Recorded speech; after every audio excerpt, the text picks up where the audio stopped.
حضرت یونس علیہ السلام کا سبق آموز قصہ۔ دنیا کی وہ واحد قوم جو آسمانی عذاب سے بچ نکلی، مگر کیسے؟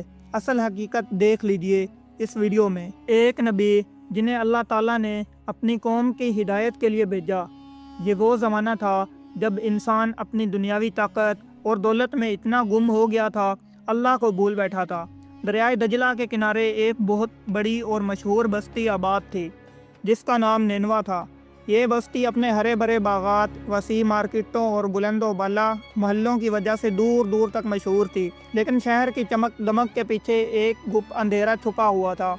یہاں کے لوگ ظلم، تکبر اور بت پرستی میں اتنے مگن تھے کہ نہ تو وہ اپنی زندگی کی فکر کرتے، نہ غریبوں کے لیے رحم، اور نہ ہی کسی اخلاقی اصول کو اپنا رہے تھے۔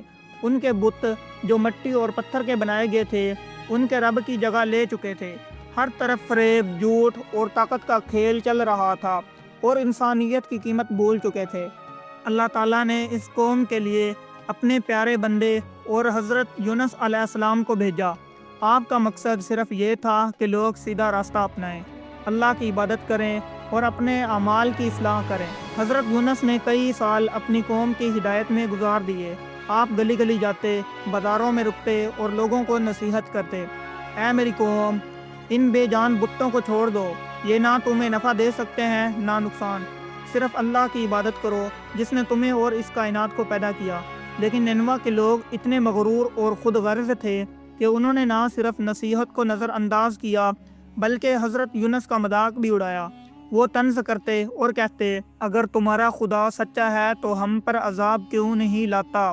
حضرت یونس علیہ السلام کا دل ان کی بدتمیزیوں سے دکھتا، لیکن وہ اللہ کے حکم سے صبر کرتے اور دوبارہ ان کے پاس جاتے۔ وہ چاہتے تھے کہ کسی طرح یہ قوم تباہی سے بچ جائے۔ وقت گزرتا گیا مگر قوم کی ضد بڑھتی گئی۔ آخرکار حضرت یونس کو محسوس ہوا کہ یہ لوگ کبھی ایمان نہیں لائیں گے۔ انسانی فطرت کے تحت آپ کو ان پر سخت غصہ آیا۔ آپ نے ان سے کہہ دیا، ٹھیک ہے، اگر تم نہیں مانتے تو یاد رکھو 3 دن کے اندر اللہ کا عذاب تم پر برس پڑے گا۔ یہ کہہ کر آپ نے اس بستی کو چھوڑنے کا فیصلہ کر لیا۔ عام طور پر جب اللہ کسی قوم پر عذاب بھیجتا ہے تو اپنے نبی کو وہاں سے نکل جانے کا حکم دیتا ہے، لیکن یہاں ایک باریک نکتہ تھا۔ حضرت یونس نے اللہ کے حتمی حکم کا انتظار کیے بغیر اپنی مرضی سے بستی سے نکلنے کا فیصلہ کیا۔ آپ کو لگا کہ ان کا کام اب ختم ہو گیا ہے۔ آپ نینوا کی حدود سے نکلے اور چلتے چلتے سمندر کے کنارے پہنچ گئے۔ وہاں ایک بڑی کشتی مسافروں اور سامان سے لدی ہوئی کھڑی تھی جو روانہ ہونے ہی والی تھی۔ حضرت یونس اس کشتی میں سوار ہو گئے۔ بظاہر یہ ایک عام سا سفر لگ رہا تھا، لیکن قدرت نے یونس کے لیے ایک بہت بڑا امتحان تیار کر رکھا تھا۔ ادھر نینوا میں جیسے ہی یونس وہاں سے نکلے، آسمان کا رنگ بدلنے لگا، کالی گھٹائیں چھا گئیں اور لوگوں کو احساس ہوا یونس سچے تھے اور عذاب واقعہ آنے والا ہے۔ لیکن یونس اس وقت تک سمندر کی لہروں پر سوار ہو چکے تھے، یہ جانے بغیر کہ اللہ کی مرضی کے بغیر بستی چھوڑنا انہیں کسی بڑی آزمائش میں ڈالنے والا ہے۔ حضرت یونس علیہ السلام جب نینوا کی بستی سے نکلے تو ان کا دل قوم کی سرکشی کی وجہ سے بوجھل تھا۔ وہ ساحل پر پہنچے تو وہاں ایک مسافروں سے بھری کشتی روانگی کے لیے تیار تھی۔ آپ اس میں سوار ہو گئے تاکہ سمندر کے پار کسی دوسری جگہ جا سکے۔ شروع میں سمندر کا سفر بہت پرسکون تھا، ٹھنڈی ہوائیں چل رہی تھی اور کشتی اپنی پوری رفتار سے لہروں کو چیرتی ہوئی آگے بڑھ رہی تھی۔ مسافر خوش تھے اور کشتی کے وہم و گمان میں بھی نہ تھا کہ چند ہی لمحوں میں قدرت کا کیا کھیل شروع ہونے والا ہے۔ اچانک موسم نے کروٹ لی اور آسمان جو تھوڑی دیر پہلے بالکل صاف تھا اب کالی گھٹاؤں سے بھر گیا۔ ہواؤں کی رفتار اتنی تیز ہو گئی کہ انہوں نے طوفان کی شکل اختیار کر لی۔ سمندر کی لہریں پہاڑوں جیسی اونچی ہونے لگیں اور کشتی ان لہروں کے درمیان ایک چھوٹے سے کھلونے کی طرح ہچکولے کھانے لگی۔ پانی کے تھپیڑے کشتی کے اندر آنے لگے اور مسافروں میں چیخ و پکار مچ گئی۔ ہر کوئی اپنی جان بچانے کی دعائیں مانگنے لگا۔ اس زمانے کے ملاحوں کا ایک قدیم عقیدہ تھا، جب بھی سمندر میں ایسا اچانک اور خوفناک طوفان آتا ہے تو اس کا مطلب یہ ہوتا ہے کہ کشتی میں کوئی ایسا غلام سوار ہے جو اپنے مالک سے بھاگ کر آیا ہے۔ ملاحوں نے چلانا شروع کیا، اے لوگو، تم میں سے کوئی اپنے رب یا اپنے مالک سے ناراض ہو کر بھاگا ہوا ہے، جس کی وجہ سے ہم سب کی جان خطرے میں ہے۔ حضرت یونس علیہ السلام کشتی کے ایک کونے میں خاموش بیٹھے تھے۔ انہیں فوراً احساس ہو گیا کہ یہ طوفان کسی اور کے لیے نہیں بلکہ ان کے لیے امتحان ہے۔ انہوں نے محسوس کر لیا کہ اللہ کے حکم کے بغیر بستی چھوڑنا ان کے رب کو پسند نہیں آیا۔ طوفان کی شدت اتنی بڑھ گئی کہ کشتی کے ڈوبنے کا خطرہ پیدا ہو گیا۔ ملاحوں نے فیصلہ کیا کہ کشتی کا بوجھ کم کیا جائے، اس لیے سارا قیمتی سامان اور اناج سمندر میں پھینک دیا گیا، لیکن طوفان پھر بھی نہ تھما۔ آخر میں انہوں نے یہ کٹھن فیصلہ کیا کہ ایک انسان کو سمندر میں پھینکا جائے گا تاکہ باقی لوگوں کی جان بچ سکے۔ اس مقصد کے لیے قرعہ اندازی کا فیصلہ ہوا۔ سب مسافروں کے نام لکھ کر پرچیاں ڈالی گئیں۔ جب پہلی بار قرعہ نکالا گیا تو اس پر حضرت یونس علیہ السلام کا نام آیا۔ کشتی والے حیران رہ گئے، کیونکہ یونس کے چہرے پر ایک خاص نور اور شرافت تھی۔ وہ انہیں کوئی گناہ گار یا باغا ہوا انسان نہیں سمجھتے تھے۔ انہوں نے کہا، نہیں، یہ نیک انسان ہے، ہم دوبارہ قرعہ ڈالیں گے۔ دوسری بار قرعہ ڈالا گیا، لیکن حیرت انگیز طور پر پھر یونس کا نام نکلا۔ تیسری بار بھی جب قرعہ نکالا گیا تو نام پھر یونس کا ہی تھا۔ اب کوئی شک باقی نہ رہا تھا۔ حضرت یونس علیہ السلام خود کھڑے ہو گئے۔ وہ سمجھ چکے تھے کہ یہ ان کے رب کا فیصلہ ہے۔ انہوں نے کسی خوف کے بغیر سمندر کی طرف دیکھا، جہاں غضبناک لہریں ان کا انتظار کر رہی تھیں۔ مسافروں کے دل دہل گئے جب اللہ کے اس پیارے نبی نے کشتی کے کنارے پر کھڑے ہو کر سمندر کی گہرائیوں میں چھلانگ لگا دی۔ جیسے ہی یونس پانی میں گرے، قدرت کا ایک اور معجزہ ظاہر ہوا۔ اللہ تعالیٰ نے سمندر کی ایک بڑی مچھلی کو حکم دیا کہ اے مچھلی، یونس تیری غذا نہیں ہے۔ ان کے جسم کی ایک ہڈی بھی نہ ٹوٹنے پائے اور نہ ہی ان کے گوشت پر کوئی خراش آئے۔ میں نے یونس کو تیرے پیٹ میں کچھ وقت کے لیے قید کیا ہے۔ وہ مچھلی سمندر کی سطح پر آئی اور ایک ہی لمحے میں حضرت یونس کو اپنے منہ میں لے کر نکل گئی۔ کشتی کے مسافر یہ منظر دیکھ کر ہکا بکا رہ گئے، لیکن یہ جیسے ہی یونس سمندر میں گئے، طوفان تھم گیا، لہریں پرسکون ہو گئیں اور آسمان صاف ہو گیا۔ کشتی تو بچ گئی، لیکن اللہ کا نبی اب سمندر کی تہوں میں مچھلی کے پیٹ کی اندھیری جیل میں قید ہو چکا تھا۔ حضرت یونس علیہ السلام کو مچھلی نے نگل لیا تو پہلے لمحے آپ کو لگا شاید آپ زندگی کا سفر ختم ہو گیا ہے، لیکن جیسے ہی آپ نے اپنی آنکھیں کھولیں اور اپنے اعضاء کو حرکت دی تو آپ کو محسوس ہوا کہ وہ ابھی زندہ ہیں۔ مچھلی کے پیٹ میں نہ تو کوئی ہڈی ٹوٹی تھی اور نہ ہی کوئی زخم آیا تھا۔ یہ اللہ کا پہلا بڑا معجزہ تھا۔ ایک عظیم الجثہ مچھلی کے پیٹ کا تیزابی مادہ بھی آپ کے جسم کو چھو نہ سکا۔ وہاں کا منظر بہت عجیب اور ہولناک تھا۔ ہر طرف گپ اندھیرا تھا، پہلا اندھیرا رات کا، دوسرا سمندر کی اتھاہ گہرائیوں کا اور تیسرا مچھلی کے پیٹ کا۔ اس تہری تاریک میں انسان کا دم گھٹنے لگتا ہے، لیکن حضرت یونس نے ہمت نہ ہاری۔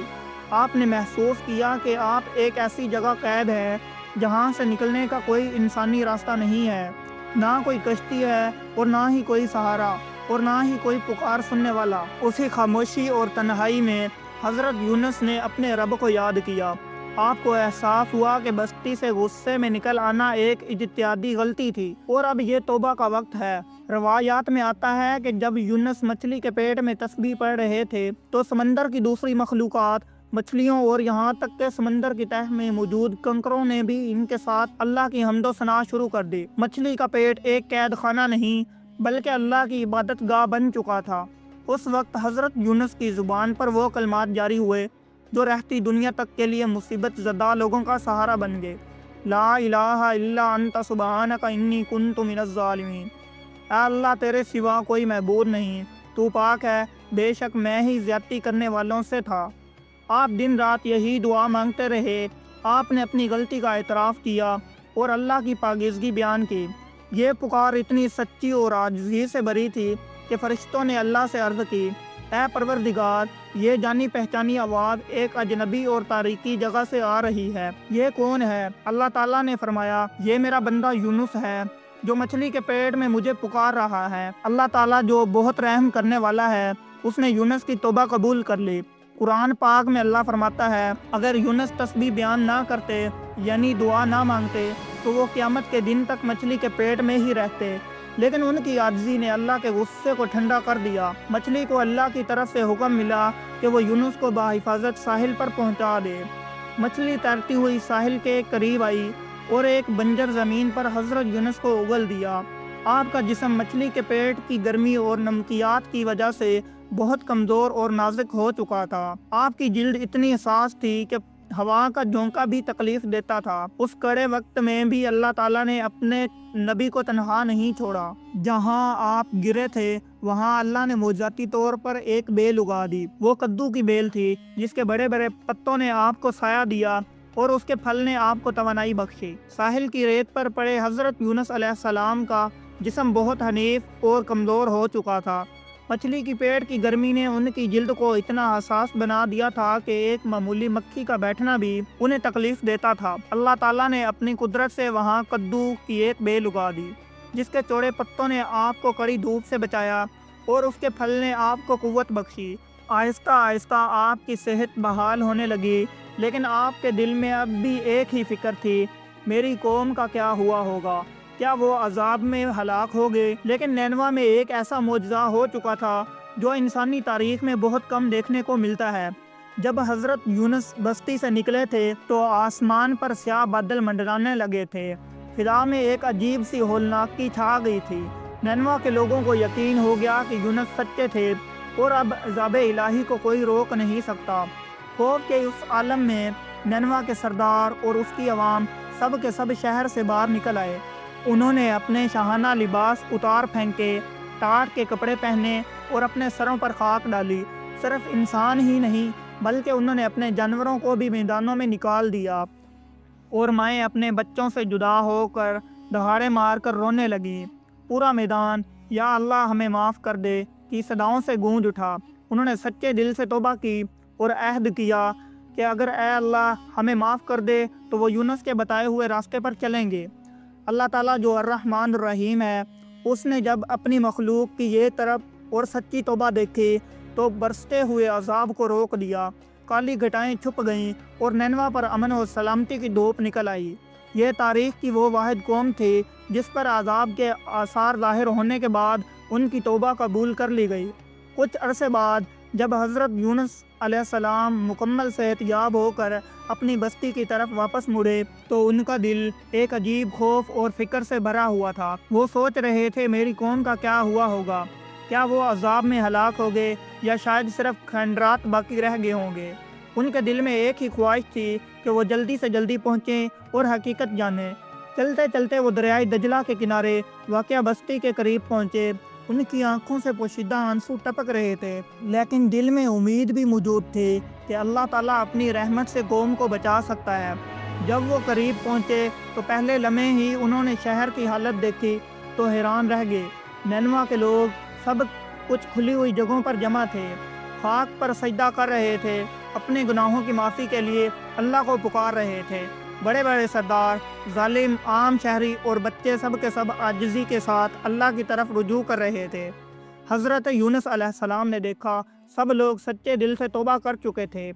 وہ دیکھ رہے تھے کہ ظلم، تکبر اور بت پرستی میں مبتلا یہ قوم اب اللہ کی عبادت میں مصروف ہے۔ وہ حیرت اور خوشی کے آنسوؤں کے ساتھ آگے بڑھنے لگے۔ ہر طرف سے لوگوں کی پکاریں سنی، یا اللہ ہمیں معاف کر دے، ہمیں سیدھا رستہ دکھا۔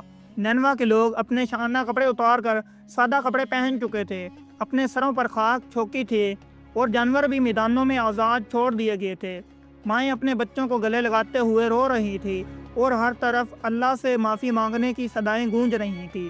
یہ منظر ایک مکمل تبدیلی کا تھا جو پہلے ظلم، تکبر اور بت پرستی میں ڈوبی ہوئی تھی۔ حضرت یونس علیہ السلام نے اپنی قوم کو جمع کیا اور انہیں اللہ کی کتاب اور احکام سکھائے۔ آپ نے لوگوں کو اخلاق، عدل، صبر اور اللہ کی عبادت کی تعلیم دی۔ ہر سبق دل سے قبول کیا گیا اور لوگ وعدہ کرنے لگے کہ وہ کبھی دوبارہ بتوں کی عبادت یا ظلم کی طرف واپس نہیں جائیں گے۔ یہ منظر یونس علیہ السلام کے لیے انتہائی خوشی اور سکون کا لمحہ تھا، کیونکہ ان کی محنت، صبر اور دعا رنگ لے آئی تھی۔ اللہ کی قدرت اور رحمت نے نہ صرف ان کی جان کو محفوظ رکھا بلکہ پوری قوم کو بھی عذاب سے بچا دیا۔ یہ دنیا کی وہ واحد مثال ہے جہاں ایک پوری قوم نے عذاب کے قریب ہونے کے باوجود اللہ کی رحمت سے بچ گئی۔ حضرت یونس علیہ السلام نے اپنی قوم کے ساتھ وقت گزارا، انہیں نماز اور عبادت سکھائی اور یہ یقین دلایا کہ اللہ کی رحمت ہمیشہ قریب ہے۔ انہوں نے بتایا کہ صبر اور عاجزی کے ساتھ اللہ سے دعا مانگنے والے کے لیے ہر مشکل آسان ہو جاتی ہے۔ یہ واقعہ ہمیں یہ سبق دیتا ہے کہ چاہے انسان کتنی بھی بڑی غلطی کر بیٹھے، سچے دل سے اللہ سے معافی مانگنا کبھی ضائع نہیں ہوتا۔ اللہ کی رحمت ہر چیز سے بڑی ہے اور وہ کسی کو بھی تنہا نہیں چھوڑتا۔ صبر اور دعا سے ہر آزمائش میں راستہ نکالتا ہے، چاہے حالات کتنے بھی کٹھن کیوں نہ ہو۔ نینوا کے لوگ یونس علیہ السلام کے ساتھ خوشی سے اپنی زندگی گزارنے لگے۔ انہوں نے ایک نئی زندگی کی شروعات کی، اپنے گناہوں کو چھوڑا اور اللہ کی رضا کے مطابق معاشرات قائم کی۔ حضرت یونس علیہ السلام کی یہ واپسی نہ صرف ایک قوم کی رہنمائی کی داستان ہے، بلکہ ایک سبق بھی ہے کہ اللہ کی رحمت اور معجزے ہر دور میں انسانیت کے لیے موجود ہیں۔ ان کی دعا، صبر اور عاجزی آج بھی انسانوں کے لیے مشعل راہ ہے۔ یہ کہانی ہمیں یاد دلاتی ہے کہ ہر آزمائش، ہر مصیبت اور ہر غلطی میں اللہ کی رحمت کا دروازہ ہمیشہ کھلا ہوتا ہے۔ اگر ہم عاجزی اور سچائی سے دعا کریں تو اللہ ہر مشکل سے راہ نکال دیتا ہے اور غصے کو رحمت میں بدل دیتا ہے۔ آپ کو حضرت یونس علیہ السلام کی کہانی میں سب سے زیادہ کون سا حصہ متاثر کن لگا؟ کمنٹ میں ضرور لکھیں اور اپنی رائے کا اظہار کریں۔ اگر آپ کو یہ ویڈیو اچھی لگی تو ہمارے چینل آواز قدیم کو سبسکرائب کریں، ویڈیو کو لائک کریں اور شیئر کرنا نہ بھولیں تاکہ زیادہ لوگ یہ سبق آموز کہانی دیکھ سکیں۔ اور ہاں، اگلی ویڈیو آپ کو کون سا واقعہ دیکھنا چاہتے ہیں؟ سب سے زیادہ کمنٹ آنے والا واقعہ ہم اگلی قسط میں دکھائیں گے۔ اسی کے ساتھ ہمیں دیں اجازت، اپنا بہت سارا خیال رکھیے گا۔ اللہ حافظ۔